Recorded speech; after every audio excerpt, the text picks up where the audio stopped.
Welcome to Club Domingo, brought to you by Cyclone Comics.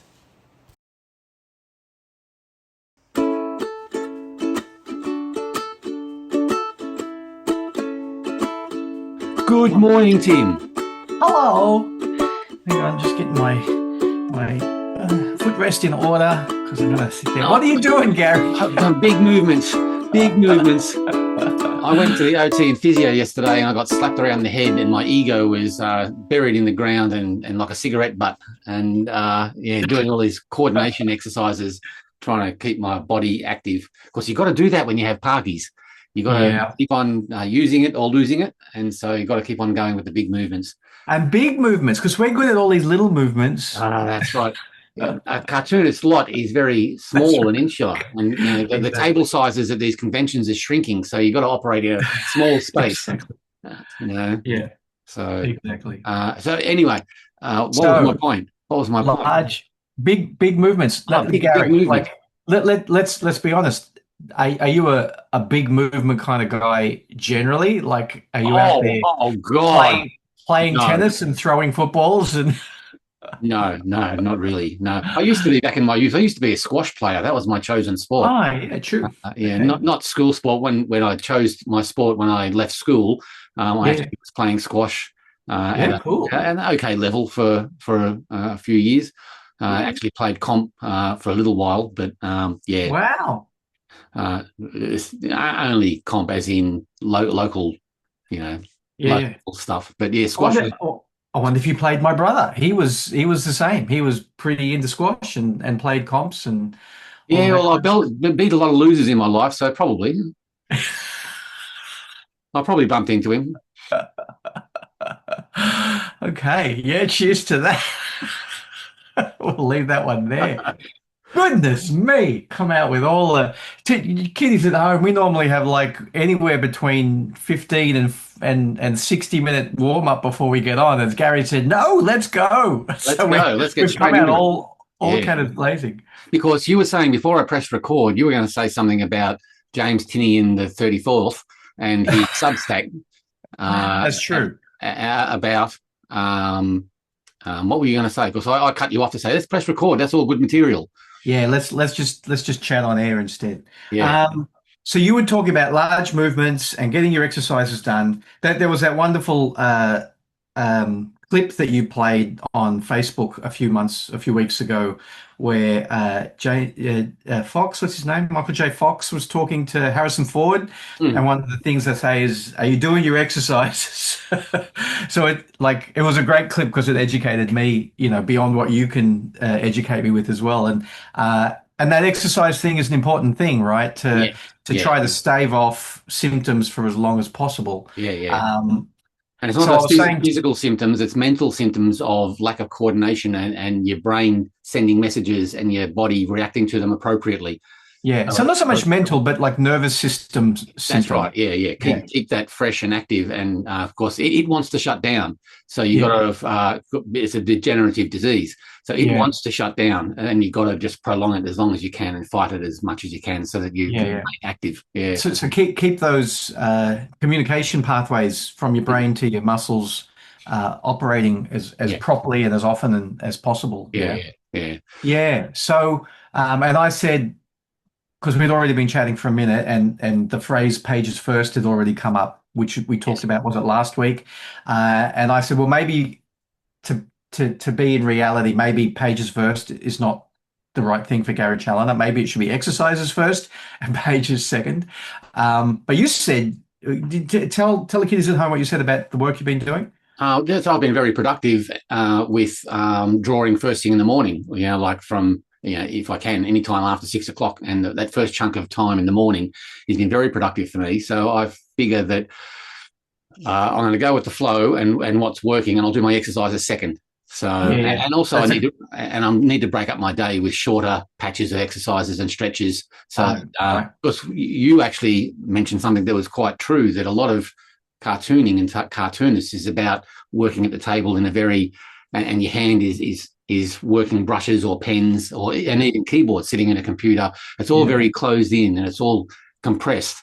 And so I have to be mindful of uncompressing everything several times a day so that I can maintain, flexibility, both in my brain and in my body across the day. So, but when I wake up in the morning is my most, because for some reason I wake up without the shakes. There's an unknown amount of hours, whether it's 2 hours, whether it could be 4 hours if I'm lucky, where, I don't have the shaky, can't draw symptoms of Parkies. So I just need to take advantage of that. So, and I have been lately, and even to the point where come the evening times, I can sit behind a computer for a couple of hours and do some writing and computer work in the evenings as well, because I've got a part-time job for Mona in the middle of the day, so that sort of wrecks my middle of the day. But that also is computer-based, so I'm sitting there doing work, and I still have to get up and stretch and be mindful of that as well. So, my day is carved up. And it's just interesting that, most people wake up and have to do their Parkinson's stretches when they get out of bed because they have a problem in getting out of bed. But I don't have that problem. In inverted commas yet. I'm taking advantage of working early in the mornings. So they actually have a problem getting out of bed, physically? Everyone's different. And I've seen some, like Michael J. Fox severe cases where, they're lying in bed and they wake up in the morning and their legs are going berserk and they have no balance. And, they're really shaking badly, where they need to get up and have their pills pretty quickly so that they can calm down to have breakfast and make coffee and tea and the whole bit. So for some people, that routine of waking up is I need to wake up straight away and take my tabs, or else I'm not going to be functioning at all. That it's such a wide ranging. It affects people in such a wide ranging way. The Parkies, everyone's different. They have common attributes, but when it hits and how heavily it hits and how permanent it is on a day-to-day basis is different with everyone. So have you talked to your specialists about why it is that you seem to have like a full body recharge during sleep and you're able to get up and perform without the shakes? She has suggested that while I'm sleeping, my body is still producing a small amount of dopamine overnight. And so the battery is plus I take a dose of meds before I go to bed. Right. So there's meds in my system and my brain might still be making a small amount of dopamine overnight. And that gives me this quiet moment in the mornings before that dopamine gets used up pretty quickly. And then my shakes start to happen. Yeah, right. So dopamine is an important aspect of this. Is it not just enough to be happy? Parkies is all about. It's not enough to what? To be happy? to get a dopamine hit by watching a funny show or something. Oh, the brain diodes aren't producing it and they're not meeting it. So the brain isn't able to create it. So there's and that creates communication with nerve endings and muscles and sending messages through the rest of the body and going through the cortex at the base of the brain and all that kind of stuff. So it's a breakdown of messaging, which also affects coordination. Gotcha. Yeah. All right. So it's important to do the big exercises, the big movement exercises, and the stretches, etc. That's right. Yeah. That's why when we started Club Domingo, I said I should move more because the disco dancing. The inclination is with Parkinson's to be quite still and to be introverted and withdrawn. And it's a thing to have like a very still face and a dead face and to be slack-jawed and for dribble to come out and all that kind of stuff. So no, I'm joking about that, but you become a bit more inexpressive. And again, you need to have big movements and to keep that happening so that your body doesn't shut down as fast over the years. So right. Yeah. And you were saying it becomes a coordination thing as well. Yeah. Yeah, right. Wow. So I was saying, pages first, and then we said, maybe for you it's probably a smart idea to be exercises first, pages second, and you're going, no, I'm getting work done in my non-shaking morning, so the routine should be pages first, which is fantastic, and then exercises second.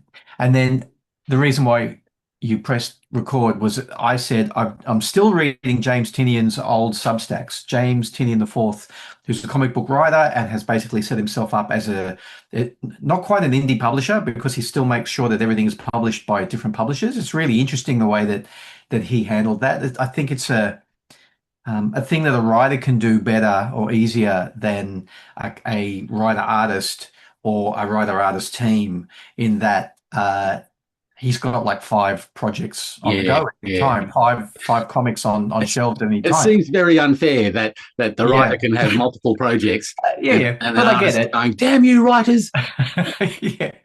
But he's really set himself up to be like an entity that is published by different publishers, which is a really cool thing. He's obviously got himself really switched on marketing, personal marketing wise. Right. He made this brand called Tiny Onion, because people mispronounce Tinian that way. So, et cetera, et cetera. So it's really good. He's got all this branding. He does signing tours and et cetera with the artists who work on the books with him.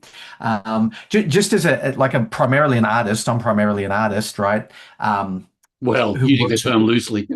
Exactly. Working with Michael, who's the writer on Greener Pastures, but we're using the term loosely. Exactly. But I feel like I'm probably like that little bit more sensitive to language coming from writers when they talk about the artists that they're partnering with, and you know, I really like it. It actually like annoys me a little bit when they say my artist or the artist on this, or I go, whoa. But again, like there's a lot to read. I'm not telling people to go out and start reading the Substack from the beginning, even though there's so much really interesting stuff in there. It just would take you forever to find the gems. But he went through the process at one point for one of the books, and it was really great the way that he came up with the idea. He originated the idea and said, I think you'd be a great artist to partner with me on this. And even I'm trying to make sure I'm choosing good language to say this with. So I feel like he is like that. It's not like he's going, my artist, you know, do the work. And he said, so here's the story and here's the concept, and then once the art was starting to be made, the preliminary art, the character design, all of that kind of stuff, there were things that were definitely changing in the story because of that. Right. And James has been around long enough that he knows that it's a visual medium, just like a writer director of film knows that it's the actors and the cinematographer, and you know, otherwise you get nothing. So he does understand that, and he gives the collaborators as much free rein as he's got, really, to really come up with something that's going to make for a better story. So that was interesting. But the reason why I brought up James Tinian the Fourth was just last night. He's vague, you know, not vague booking because it's on Substack, vague stacking, talking about my routine's about to change and I can't tell you why, but I will tomorrow, blah, blah, blah. But he's always had a poor routine in that he wouldn't get his day started, and then he'd be writing until 4 o'clock in the morning, and then he'd have to get up to catch a plane and blah, blah, blah. So he said this new thing that's about to happen, and I haven't read it yet, but I'm sure it's something to do with moving to Hollywood or something, means that I've really got to get a proper schedule. And he said he's now the most productive. This is like 2 years ago he was writing this particular entry. The most productive I've ever been. Because I'm getting up by 7 every morning and I'm writing by 7:30, and I sit there with my first 3 cups of coffee of the day. So that must be breakfast. And not pumping out, that's a poor choice of words, but I'm writing so much more than I normally do. And it's like, I hate the fact that this is all I needed to do, and I never did it. And he said that then what he does before the Zooms and the other meetings start to take place is he goes and does his gym workout. So it's like pages first, gym workout. And he said I'm doing it like 5 times a week now. So it's like every day, basically, every work day. Very bloody important for something. Yeah. And he said it breaks up his day in a really productive manner, compartmentalizes his day.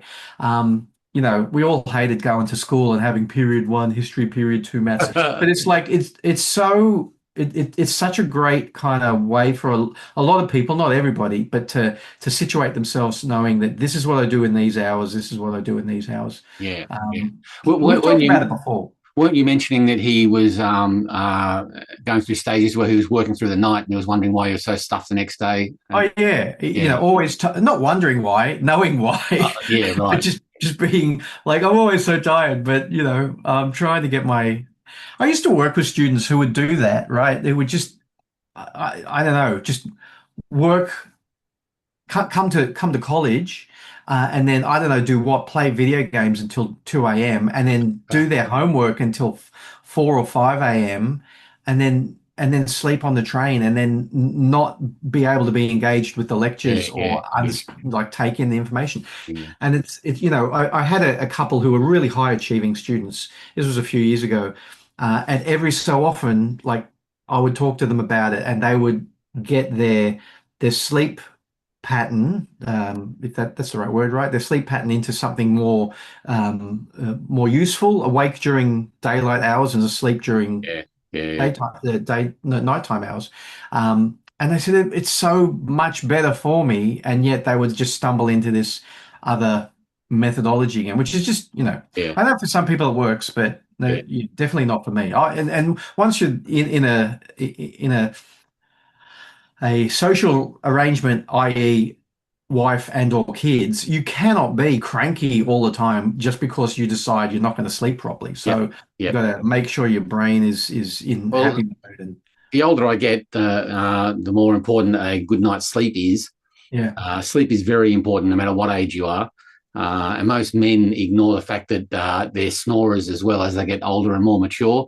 And that is a bad thing that needs to be attended to. Wives and partners are long suffering with someone who is a heavy snorer, because you can be guaranteed that that's not a good night's sleep. So that's very important. And even my specialists and doctors are telling me with Parkinson's that you've got to have a routine. You've got to have a regular, de-stressed, good quality night's sleep as best as you can manage, because that gives you the energy. Your body needs all that stuff to tap into a good night's rest and rebuilding for the next day. And that just plays into life. I mean, Parkinson's is like an extreme reason why you need good sleep. But if that's important for Parkinson's, you can imagine how important it is anyway, just as a young person. Of course. Anytime you see reports or research into it, it's always it's more important than a good diet. It's proper sleep routine. And men tend to ignore their health along those lines anyway, and they think they sleep a certain way and it's just normal, and they don't realise 9 times out of 10, I'd say there'd probably be 70% of men out there that are sleeping badly at the moment for one reason or another. And normal doesn't mean good, and it also doesn't mean unfixable. You should do something about it. And you don't know yourself. Once you have a good night's sleep, or you have a run of good nights, you're jumping out of your skin. It's amazing. Makes such a difference. Cool. I was going to say one more thing while we're still on this subject. You were talking about just exercise in general and being cartoonists and being sedentary, being a writer, being sedentary. We sit at a desk, far too much, and so do a lot of other people, accountants. But we also want to just get into the zone, and like 3 hours can pass without you getting out of your chair. So it might be a little bit more compounded for us as well. The other day, like I wrote to you about my inking woes, but the other day I was inking so well, and I hadn't blinked for too long. And my eyes were going, time to blink. I'm going, no, we're going to keep on doing this line. You're going to wait another 1.5 seconds. Okay, we can blink now. I know that feeling. Well, one thing that Tom Taylor said, I can't remember if it was in a just a social conversation, or if he said it online somewhere or something. I think it was in a social conversation. He gets his steps in by writing while walking. And I don't mean he goes for a walk and thinks about things. I mean he's got a treadmill and he's got his laptop set up on the treadmill. So he will walk and keep on typing and take phone calls and like I just almost walk all day so that he will just get those steps in. And that's amazing. getting the steps in is just a euphemism for making sure you're burning up the calories that you're eating. So I thought that was amazing that he can write while he's doing that. Yeah, that would take some skill and balance and coordination, all things that I don't have. I treadmill as well, and 9 times out of 10, I am hands-free for a certain extent of the time because I'm power walking, but 9 times out of 10, I'm using one hand or the other just to keep myself steady so that I don't go falling off the back. Like I'll start once upon a time. There goes the laptop. So what do you do while you're treadmilling? You watching telly? You listening to podcasts? Listening to the podcast mainly. Vito and Dino generally is while I'm doing my treadmill, which is a podcast, an American one with two comic book mates, Dean Haspiel and Vito Del Santo. They basically do what we do, but they're about 7 shows ahead of us. So, but they're always good for a chat to listen to. We'll never catch up to them. They're never going to take a break. We will. We've got to keep at it. What are we? We're show 68. You know what we need to do? We need to do like 2 shows a week for a month. That'll stuff them. God. We'll play catch up. We'll overtake them. It'd just be one episode ahead of them. You know what I read this week? I read this week that at the height of George Perez's fame and ability and he was just doing the most amazing work. I think it was probably while he was on Teen Titans, etc., just amazing work. So him and someone like John Byrne, I guess, and a few others were like the highest paid comic book artists in the world. His contract, the way that he came up with his contract, at least at DC, was he had to get paid $1 more than anybody else. Just so he could always say he was the highest paid artist at DC. And he possibly could have been asking for $10,000 more. I don't know. He probably could have. So it sounds like it's an ego trip, but I reckon it's actually like, no, I'm with these guys. But I'm still a bit of an ego tripper. It'd be nice to be the highest paid. Just give me $1 more. I think it's a really good balance for someone like who's in that position. And you can't really call him that much of an asshole because he was proven to be such a lovely guy anyway. So if that was one thing that he was a bit assholey about, let him have it. $1 better than John Byrne. Yeah, why not? Totally deserves it. Totally deserves it. Maybe I should know. What am I? I'm in semi-retirement. What am I talking about? So talking of schedules and stuff, the other thing that you mentioned before we pressed record was your inking speed and your schedule versus reality. And how you're going with the team up inking. So you can see it on my wall here. Those kiddies at home who are looking. Right, so just there you can just see page 1, and then all the way across to page 7 is finished. That's great. I'm really excited about it. And I know I'm getting excited about it when I'm looking at page 2 and saying to myself, I thought I was doing okay, but I'm doing better now. Like those 5 pages I've really warmed up since, and there's page 8 on the drawing board right now. And you were saying that I'm 4 pages behind schedule of what I would, the markers that I'd like to hit. And it's just an indication of that story you're working on now is the reality of how fast you are.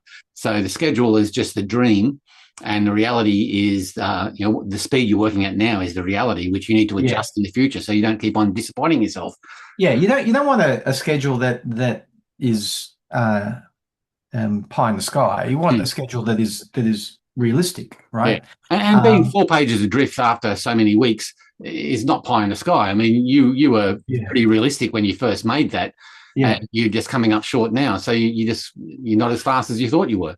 And it's not. Look, I feel like I'm making excuses, but this is what the conversation is supposed to be. Let's talk about the reality. There's also been a number of interruptions, and like the schedule I've got is doing a page a day, inking a page a day every day that I'm not either with you or at JMC, which is unrealistic, but is what we were aiming for, which is cool. So the fact that I'm 4 pages behind, well, last Saturday I went to a market and had egg and bacon rolls and cinnamon donuts with Mark Sexton, and then I went to my mum's and had a cup of tea and some more donuts, and et cetera, et cetera. And then I did like admin. So like Saturday was gone, or Sunday was gone. So it's so most schedules are done in a perfect sense, in a perfect world, and that's not realistic because shit happens. Yeah, exactly. Yeah. So it's not even so much that I'm being hard on myself that I'm slipping behind the schedule. It's like the schedule was kind of set up to make it reasonably easy that I could get this printed in time for Fraser Pop. It'd just be nice to bring it to Fraser Pop for no other reason than it would make me feel good, because I don't think the punters at Fraser Pop will mind one way or the other. Yeah. But I don't know. I feel like it'd be nice if I could. So I'm still kind of aiming at that. We'll see. And you can do things, like if you're inclined on taking photocopies of the pages that you got half done there, and they can flick through work in progress if you wanted to. Why I'll never do that? Why I'll never do that again is because I got excited and really wanted to get Greener Pastures 8 out the door. Yeah. So I did the preview. Do I not have a copy? I did the preview edition, right? So there's two copies of, or two editions of number 8, and it's actually lost me money by doing that. It's like, I should have just waited, and very few people who bought the preview edition have bought the regular, even though it's editorially different, but also slightly artistically different in a few places. Right. I was thinking more A3 photocopies in a plastic folder with. Again, for Fraser Pop, probably not that big a deal. Yeah. I used to do that a lot back in the old days. I used to have, because I was pumping out more pages, but I used to have a rotating, binder with plastic sleeves, where I would just be bringing to Yugle Club meetings, which we've talked about numerous times on the show. I mean, that's what it was for. I would be bringing this to Yugle Club meetings and saying, here's the latest stuff. And it would be basically a story reel. Like if I was working on Greener Pastures number 7, I would just have in there the inked pages and the photocopies of the pencils for the ones I haven't inked yet, and just showing them around. And I get it. But that would be time poorly spent me organizing that. So I'm not going to. It'll be ready when it's ready. That's what Anne-Marie should do. You'll see it when it's ready, goddammit. Sorry? That's what Anne-Marie should do. That's what you pay her for. That's right. Highfalutin editor. Exactly. Well, she made the schedule. So yeah. Right. So she's really good at that. And she didn't make it unrealistic. She said, how long do you need for each of these? And I went for the shortest amount of time for every aspect. And so what it means, though, I think, is I've now got, not that I've really looked at it, I should just make some notes on the paper here. I've got some buffer, because the schedule was like the quickest I was going to get it done, and I've still got some time after that. So I should write down what the buffer is, and then I will have a realistic idea of if I'm going to get this done or not. Because if I'm not, then I'm going to calm down a little bit. Right. Okay. But you think the Fraser Pop thing is not going to happen? No, I think it's still possible. I think it's still possible. Yeah. We've got the rest of this week, and then 2 full weeks, I think, before I go to Fraser Pop. So it's still really possible. Yeah. And what the problem is with the schedule is, and the fact that I'm a few days behind, is that it subconsciously, I think, is affecting my artistic decision making. Right. So I'll give you an example of what I mean by that. Right. Well, watch out. I love these hooks on the wall. It's so cool. I've sent Samuel, my son, a couple of photos saying this is the state of play at the moment, and a photo with the wall. Yeah. It's so cool. You've got those up on the wall. Like it really helps a lot with visualizing what you're doing. So spoilers, but Trevor meets Rufus. Oh, that's a huge panel. Oh, okay. Right. Yeah. It's a half-page splash. Yeah. Wow. But you can see that I hashed in and cross-hashed in the whole background. Right? Yeah. Crazy man. So that takes a little while, and I don't mind it, right? I actually I sit there and I do it, and I don't mind it at all. Better than Letratone. Absolutely, yeah. But you know what I could do? I could sit and do a whole page, a blank page, and just hatch it, and then turn it into a Photoshop file I could just drop in wherever I wanted. Yeah. Haven't gotten to that yet, but maybe I will one day. I don't know. Duotone board. So, oh my God, that's worse than Letraset. This is all taking place at night, right? And a number of the pages or that Emmanuel, because these are Emmanuel Hernandez's pencils, right? Emmanuel is penciling and I'm inking, which I'm loving. I'm absolutely loving it. A number of Manny's pencil pages don't have much in the way of black background, right? So this one with the silhouette, that's fine, right? Yeah. But this one, it's like it feels to me like a daytime background. Am I going to sit there and cross hatch the background or hatch the background? You know, and that means you may you know, I probably should do it here as well. And then I've got like 4 more pages, maybe 5 pages where I'm going. So I'm going to be almost cross hatching or hatching the background of 5 pages in a row because that's the style that I work in, right? And I'm even actually considering hatching the background here. And the thing that's stopping me is that it doesn't blur the crisp outlines, but you know it messes with the crisp the effect of that panel is quite nice. Just seeing it the way it is. I'd be inclined on leaving that the way it is. Yeah. But the other ones there, might very well need some hatching in the background, if not a whole panel, but something to frame the characters a little bit more. I see what you mean. Yeah, and I'm obviously not finished this page yet because I've got that bush there has still got some blue line that I haven't done yet. So what did you say? Something about great though. Yeah. Oh yeah, thanks. So I haven't finished that image of Rufus, but that's so cool, right? Manny really knows how to draw that kangaroo. It feels so solid, and so I'm having great fun with it.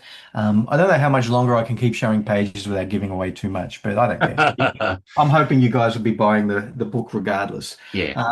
So and I can't stipulate enough just how much fun it is to be inking over Manny's work. It's been really, really great. Yeah. And how many pages is this story? This one's 14, so I'm working on 8. Yeah. So I'm over halfway, which is a big hill to get over. Yeah. I remember just a few weeks ago that wall was empty, and then it just had clips on it, and then it had just blue toner on it. Now look at it.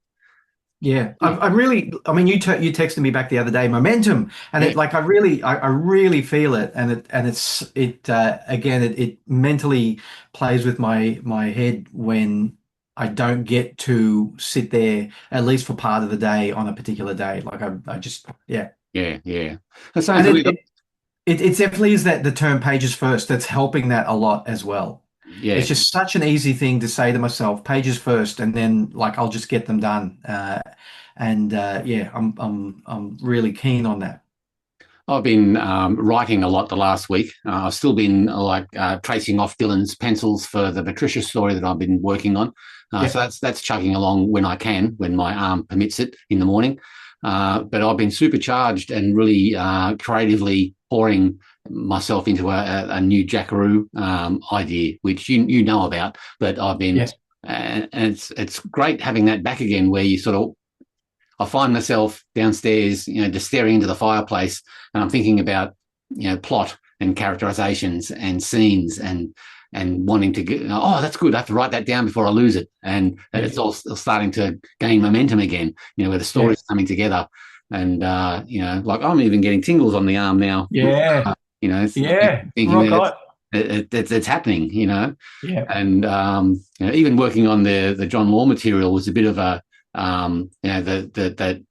the hardcover that I worked on wasn't getting that effect with me, but working on Jackaroo and working on Patricia and Undertaker, They're the two projects that I've got, and when I don't feel like doing something, I do the other. So it's a ping, ping, ping, ping, ping, and I'm just being led by what I feel like doing and the creativity as it flows. So the last week has been the inking has been sidelined a little bit, but boy, have I made some really chunky advances on the writing front. So very, very happy there. Yeah. Progress is progress, and when you've got several fronts to be working on at once, that's whichever one's moving is great. It's funny, the other day, yesterday, I was setting up some art pages for the Jackaroo project, and I'm going to be doing some single panels on an A4 piece of Bristol board, and I've got an A3 Bristol board pad.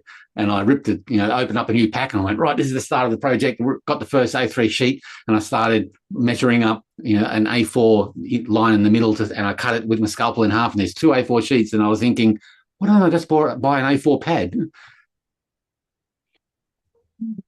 I thought that's where that was going to go. Exactly. Yeah, exactly. So, anyway, I use Strathmore Bristol. What do you use? Fabriano. Oh yeah, they're good. That's a 250 GSM. So that's got a really, really nice texture to it that I quite like, that the pens work quite well on. So yeah, I actually bought some of that to test once, and I use it for commissions. I really like it. Yeah. So yeah, I use the Strathmore Bristol. I've been using that since I was at college. So that's how thick is that? What? 270 GSM. Right, slightly thicker, not a lot though. Yeah, 270 GSM. The problem is you can't get this in Australia. Well, not the last time I looked. Yeah, right. You can get all sorts of other Bristol stuff, but not Bristol, sorry, Strathmore stuff. Yeah. But you can't get Strathmore Bristol yellow, the yellow cover pad, et cetera, et cetera. So I bought a bunch of it from what size is that? Is that I bought a heap of it from overseas, and because it was from overseas, it's not A3. Yeah, right. Which is really annoying. So I'm constantly taking off a slither every page, and it's really annoying. I'm pretty bookmark commissions at conventions. Well, yeah, I know. I did take those pieces to conventions, but I've never finally sat down and said, "Look, bookmarks," But I absolutely should. But I'm also like, I should just rule it up on the back, and then take them down to Jeffrey's printing room next time I'm picking something up, and just get them to guillotine it. Because I don't know if you saw it, like I have a stack that high of paper, because I just wanted to buy it and make sure I had enough of it. So yeah. Oh, that's funny. Yeah, weird American sizing. Oh my God, weird Americans. Yeah. Sorry, kiddies in America. We'll edit that out. They're the kiddies in America. Okay, so ink speed, schedule versus reality. We talked about that. So I was complaining to you about my ink. Yes. I asked you what you use, and you said, as I thought you were going to say, you use the Rotring ink, which is what we use in technical pens, which is pretty like black, right? Yeah, it is. Yeah. But it also has to be porous enough for the pen. I know pens dry up, the technical pens dry up ones that you have to shape, but the ink is watered down enough while still being black enough to be actually work the pen without drying out as often as it should. So it comes off your brush really well, does it? Yeah. I should buy. I might try to buy some. I had a look like at the usual suspects online, and nobody's got Rotring paint, Rotring ink. Yeah. Where do you get it from? Just a local art store in Hobart. Yeah. Oh, really? Yeah. Well, local art store in Sydney doesn't have it. Right. That's unusual. I know technical pens are like being phased out as far as a tool du jour for cartoonists, but technical pens for architects and stuff like that, although that's probably all been taken over by computers now and CAD drawings. I should look up a drafting store instead of an art supplies. And having said that recommendation, I haven't used the Rotring black in ages because I flopped over to the pens with the brushes. Yeah. So I would only use that if I needed a huge swathe of black, and I didn't want to use up all my brush pens. So if you were going to do like a large black area, with a big thick brush, Would you have to do two coats of that to make it like super black, or like one Yeah, coat, you yeah, reckon? yeah. Oh, you I still thought have to do. yeah. Okay. All right. And then the Yeah. rotary does tend to be a bit, if it's too thick, does tend to be a bit sticky, and you got to make it dry really well. Like put it in the sun or put a lamp on All it, right. something. Okay. A single coat is totally fine, but if you were working on heavy black areas, Yeah. I would put a heat lamp or something on it to dry it Yeah. properly. Yeah. Well, a convention like a year or three ago, I forgot to bring my ink with me to do commissions, and I think it was Alex Tripp lent me some ink, and he said, "No, just keep it. It's fine." And it was just a little bottle of, and I think it was like that kind of ink. It wasn't Rotring, but it was a similar sort of thing, and it was really really nice. And I used it all up, and then I went back to the ink that I've got, which is Chinese calligraphy ink. And that just seems to be too thick, and when I water it down, it's too watery. Like Yeah, it won't have a middle ground. Like I've tried. yeah. When it's thick enough to look black, it doesn't flow, and when it's thin enough to flow well, it looks watery. But Annabelle, like I'm pretty sure Annabelle found some ink when she was moving studios, and she said, "Do you want it?" And I said, "Sure." So that's what I've been using the last couple of days, and it was a little bit watery. So I added the Chinese ink to it to try to see if there Yeah, was a middle right. ground. Okay, yeah. No, that didn't work. You But definitely need to invest time in finding the right product that works out of the bottle or out of the jar, oh, because absolutely, time yeah. spent cleaning pens or watering down Oh ink my or God, doing this. yeah. So that's why I threw my hands up in Oh, the air and stopped using the technical pens, because I was spending more time at the sink cleaning the fuckers than yeah. actually drawing. Me too. Me Yeah, too. So what I've realized is that bottle of ink has sat either in her studio and or my studio for so long that even though I gave it like an incredibly big shake to shake it up, I reckon it's still like yeah, made a sedimentary layer at the bottom. Um, so yesterday I shook it up even more, and cleaned out my jar and put a new set in, and now it's working really well and it's flowing well, and like it just like I'm sure you know, but it just made like such an enormous difference to me being able to sit there and draw. Like just lines were coming out and panels were falling, and and if it hadn't taken up so much of my day figuring it out, I would have had a page done in no time. Like yeah, right. it Yeah. was doing the job that I remember it supposed to be able to do. So I'm pretty happy with it now. That page I just showed you, that half finished page, will be finished today. I'm sure it's because it's just working so well. So yeah. Plus, do you find that when once in your life, when you find something that is working for you, they generally take it off the market or they stop making it? That Absolutely. happens to me all the time. Yeah. You find a brand of coffee bean or something that you like, and you go, "What happened to that one?" Oh no, well, it's been priced out of existence, or they're not making it anymore. Just found out there's a really nice three-berry jam that is made from New Zealand that is at our local store that I absolutely love. Stop making it, or the business has gone out. They've shut the business down, and it's like, Stock up. damn That's you, what Anne-Marie capitalism. said. Well, when I buy a pair of shoes and they're really comfortable, and then they wear out, she says, "Why didn't you go buy them again?" I said, "Well, they don't make this anymore." And she goes, "Why didn't you buy three pairs at the time?" I'm going, "Well, you're right, but also Yeah, like, can you really do that?" shoes are bloody expensive. That's right. Can you really buy three pairs at a time? Yeah, So yeah, yeah. And it's bit me on the bum. Volley make really good walking shoes, right? Different to their tennis shoes. Um, and now they don't make them anymore. And I've only got the one yeah, pair, and it's gonna wear out because I right. walk in them every day. Yeah, So yeah, yeah, yeah. Ah, okay. What else? What's next? what is next? I've Can we made talk?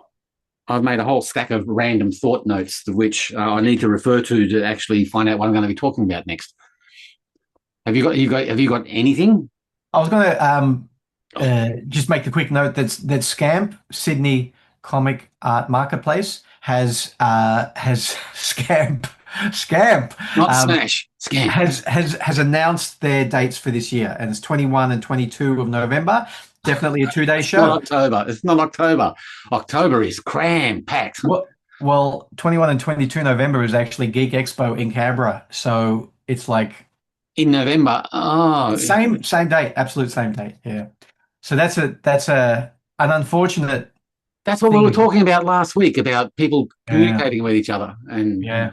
yeah, Well, you don't know that they're not communicating. Maybe there's nothing that can be done. And if Geek Expo has already announced and set, then they're in the box seat. And if Scamp are only able to get the venue they want on that weekend, then it's like we either do it or we don't do it. So I do get it. It's just really unfortunate. I yeah, don't know what's going to happen for Geek Expo, whether or not it means that they won't get many comic book guests there, because I'm pretty sure anybody in Cooee of Sydney will be tabling at Scamp. And this is I'm trying to just be like open and honest about yeah, how I think this is going to work. I'm not yeah, trying yeah. to diss anybody. Um, And you don't have any inside track, and no, no, no. there's no politics or anything. You're actually quite removed Oh from shit, no. everything. So this is just Yeah, Tim opinion. So if the yeah, shit's yeah. going to go down, it's Tim's fault, and it's Tim's opinion, and blame Exactly Tim. right. So okay, Blame hit, Tim. hit us with it. So yeah, it's so I'm a bit concerned. I am a bit concerned because I was planning on going to Gig Expo in Canberra, but there's no way I'm missing a 2 day Yeah, right. scam. Yeah, yeah, So and I haven't told Geek Expo that yet either. So maybe we should cut that out. But yeah. uh, No, but I'd yeah, like to I mean see you dangle. that's the problem, I think, right? The Yeah, 2 days at Scamp will probably be um, I don't know, 600% the crowd that I'm trying to communicate with, yep, yep, yep. than the 1 day in Canberra. Plus, there's the travel and maybe overnight accommodation with Canberra. We don't have to stay overnight in Canberra, but we often do. Yeah, So it's a bit of a dilemma for me, and I can see it being a dilemma for a number of other people as well. Um, because they're close. They're like that's like having two shows almost in the same city, yeah, really. yeah, yeah. But Well, we're anyway, just lucky. We're just lucky that there's a lot of top flight talent that could represent for both shows. there is that quantity, but whether or not that quantity are all going to gravitate directly to Scamp, that's the thing. And I don't know where Scamp is being held this time, 2 day show, because I know last year, they had to turn tablers away. They didn't have enough tables. So I mean that could be how Right. that Yeah, yeah. is figured out. Mm. But also, I'm pretty sure it's not going to be in a similar venue. So they might have more tables. They might have less tables. I don't know. Um, How does that but date fit with the Rockhampton thing? That Rockhampton. So you're talking about the exhibition that's opening in yeah, Rockhampton, yeah. called. That's another one that's got like a Smash-like name. Uh, Smash Up. So Ah, Smash Up is opening on the 6th of November. So early in the month. two, Okay. 2 weeks before Yeah. that. Yeah. Okay. Um, Right. yeah. So yeah, kiddies who live up in that area of the country, you should mark that in your calendar. It should be kind of cool that weekend. I don't know, like I honestly don't know if they're doing much in the way of an opening other than on the Saturday probably. So opening Friday night, Saturday having artist talks for any artists who happen to be there. And I don't believe that they're shipping anyone up specifically, but I'm going to be there, so I've put my hand up for an artist talk. Hopefully, Yep. I'll be able to give one. Yep. But it'd be if you're going to go to the exhibition, if you're going to make your way to that exhibition, then you should do it that weekend, the opening weekend. It'll actually have been open, I'm pretty sure, for about a week already. So it'll have a soft opening where it'll be open to the public, and then the actual official opening will be Friday the 6th. So yeah, luckily that's not Yeah. interfering Yeah. there. Absolutely. Yeah. Um, and you know what? In Sydney, on that same weekend of Scamp, uh, so Scamp is Saturday, Sunday, Geek Expo is Saturday, and on Sunday in Sydney, in Penrith, so it's like halfway to Canberra, not quite, it's Western Sydney, is CollectorCon, which is not the same thing. It's very much a collectibles fair, so that you can buy, Star Wars stuff, but it's not an artist alley type of thing. It's actually like a collectibles fair. They're pretty good fun to go to. I've only been to one because I wanted to check it out. But out at Penrith at a sports centre, and they do one. I think they do two a year in Penrith, two in Campbelltown. Is there one in Liverpool and one in Newcastle? They do a heap every year, but in the Penrith one, they do it at a sports centre, and it's like. do they take over like 3 halls of the sports center, and each hall is like 2 to 4 basketball courts, and it's packed. And not Wow. only is it packed full of vendors, it's packed full of people. Yeah, right. Um, Yeah. and you buy a different ticket of whether or not you like want to be in there at 8 a.m. so you can buy everything before the rest of the people get in there. So it's timed entry. Yeah, if you want to get in there and have first dibs, you buy a Yeah. special ticket. Yeah. Yeah. Wow. Um, Yeah. so they're really interesting. And I know Sam and I talk every so often about we should get a table there and sell a bunch of our stuff. But that's on the Sunday of Scamp as well. And I know there's a bit of an overlap, but not a big overlap. But my kind of thinking is there's enough overlap that maybe they should be communicating and saying, "Can you tell people about this?" And I'll tell people about that, Yeah. and we'll get the people coming to both. Like, Yeah. but that's always my mindset, and I know that's not everybody's mindset. Yeah. To see if instead of looking like we're combative, we're actually looking like we're partners and working together. Yeah. And so that collector's market, of course, is people buying tables and selling their Lego collection and their comics and their Yeah, and also cards. professionals, also pros who have got their collectibles shop, either bricks and mortar or Yeah. eBay or whatever. But yeah, people who make a living from buying and selling. I think that this was the only thing I bought the last time I was there, which is a mug. A Defender's mug. Or Well, is it yeah, I think that's all artwork, and there's some Avengers there as well. okay. Yeah. I think it's mostly artwork from an old issue of Foom, Friends of Yeah. Yeah. Old Yeah. Marvel, or whatever it is. Yeah. And it's mostly George, to invoke his name again, George Perez art. I went, oh, I think I'll buy that. So that's Nice. cool. Yeah. I've got to buy a new coffee cup. Yeah. Although I do have a John Law cup here that I could use. I should crack out the John Law and Did you make that yourself? yeah, just did a Cafe Press thing back when Cafe Press was a thing. Yeah, totally. Whatever happened to Cafe Press? I think it turned into Vistaprint. Oh, did it? And Redbubble and not officially, but yeah, superseded by those kind of things. Where is that? Where is that? That's around somewhere. Anyway, yeah. Is it under the table so you've got like a piss bucket for when you don't want to get up and working? There it is. There it is. Awesome. Yeah. Awesome. Oh my God. And there's the two of us, right? With mugs. We've got mugs. Mugging for the camera. There's my Ace mug from the that's a nice size mug. It's look at the handle on that. Wow. Yeah, Australian Comics Expo. Yeah. Mitchell, Ben Mitchell's art for Jacob Mazarant's. Yeah, the other one that I keep because it's quite cute that I've always liked was I got that at Hungry Jack's or somewhere like years ago. And it's a rip. I take your coyote and I raise it with a Popeye. Mine's ceramic. This is just plastic. So yeah, I got this in a Vinnie's or something. It was broken. Is this one broken or is it just worn out? It's just a little bit worn out. Yeah. But also my Astro Boy. Oh, nice. Yeah. And this one is broken. I think my mum found that one in an op shop as well. Yeah. Is that a teapot or a mug?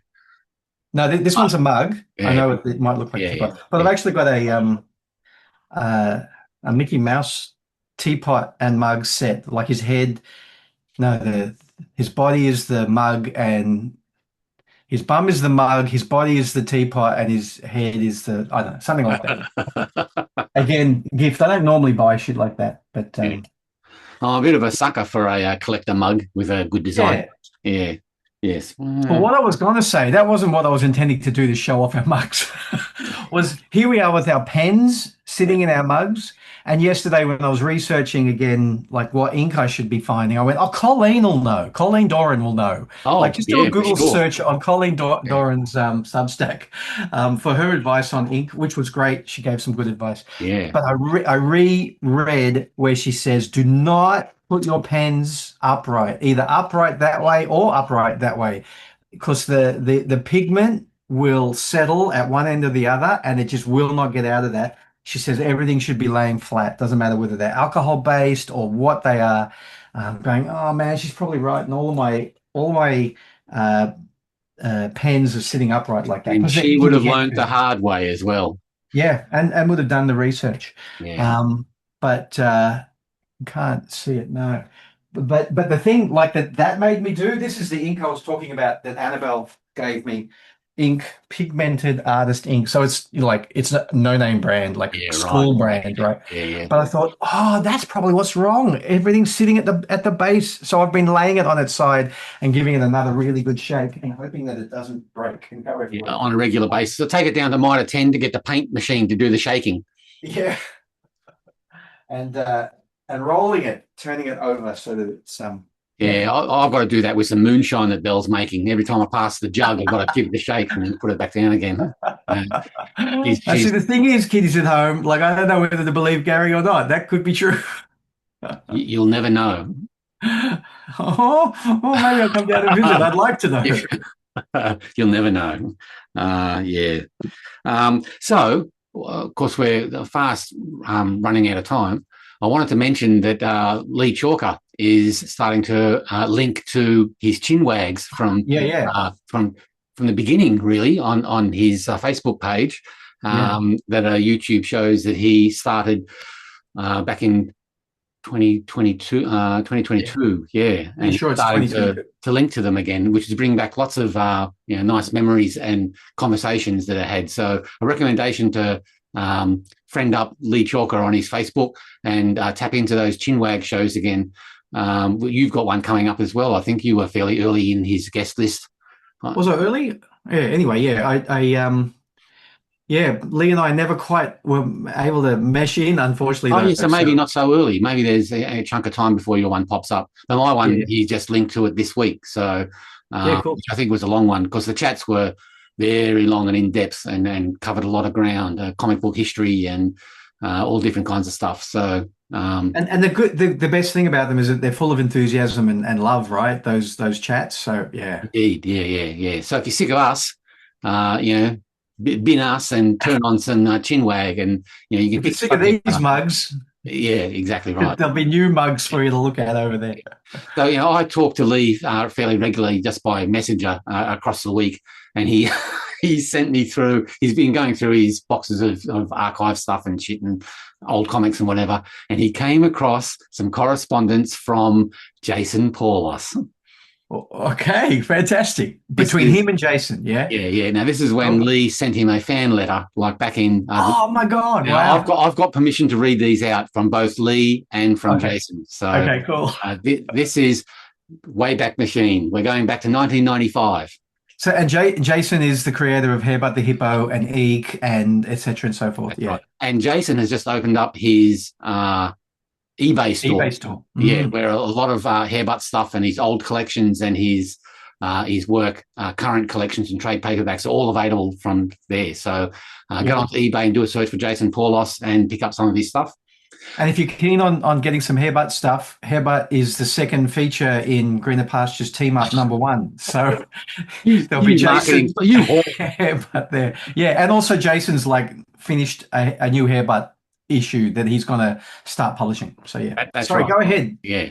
So I've got permission to read this out. So this is young Lee Chalker writing to, he's got his copy of Hair But the Hippo, and he's written a fan letter to Jason Paulos back in 1995. This is December 95. Wow, 1995. Now I haven't read this completely, so it's all handwritten. So I'm going to read it out, but I might stumble trying to read his handwriting. But this is Jason's reply.